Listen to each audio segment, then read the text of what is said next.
তার থেকে দেখুন আমার বউ যখন বাইরে আসে আমার মাছের দুটো ভাত চায়, দুটো বাচ্চার জন্য, কিন্তু বাচ্চার জন্য দুটো ভাত দিতে পারে না। ঠিক। কেন সারাদিন দুটো ভাত দিতে পারে না? ছেলে আয় করে যাচ্ছে, ছেলে আয় করে যাচ্ছে, মার আর সেই মার দুটো, তাহলে বউকে দুটো বউর ধর দুটো বাচ্চা দিই, তাই তো?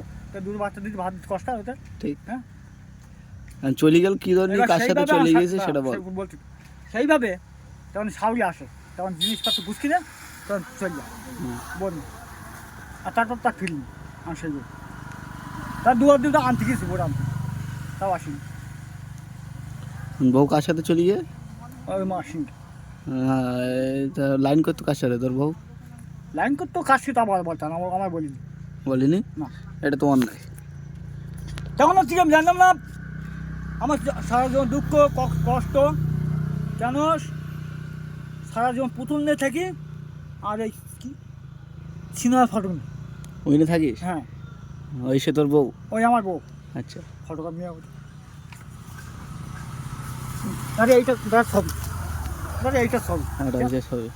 তাহলে এই এতে তার মেয়ে আছে, আচ্ছা। তাই তো? হ্যাঁ। এই ইটা তার মেয়ে যদি থাকে তাহলে এই মেয়ে, তাহলে এই আমার বউ, তাই হয়? হ্যাঁ। হ্যাঁ। আর তাহলে পুতুলটা, এই পুতুলটা, তাই তো? হ্যাঁ। এই পুতুল আমার বউ, তাই হয়? হ্যাঁ। এখন উপায়? বউ না হলি তার কষ্ট মেলে, ঠিক। হ্যাঁ। বউরা যদি ভালোবাসে, তা বউ যদি না বেরিয়ে যাবে, ওই জন্য রেকর্ডিং করতে পারলে। তা বউ যদি না ভালোবাসে, হ্যাঁ। মধ্যে আয় করবে আর মেয়ে ছেলে খাবে, হ্যাঁ। তাই তো নাকি? হ্যাঁ। এখন পুতুল নিয়ে কি করিস তুই?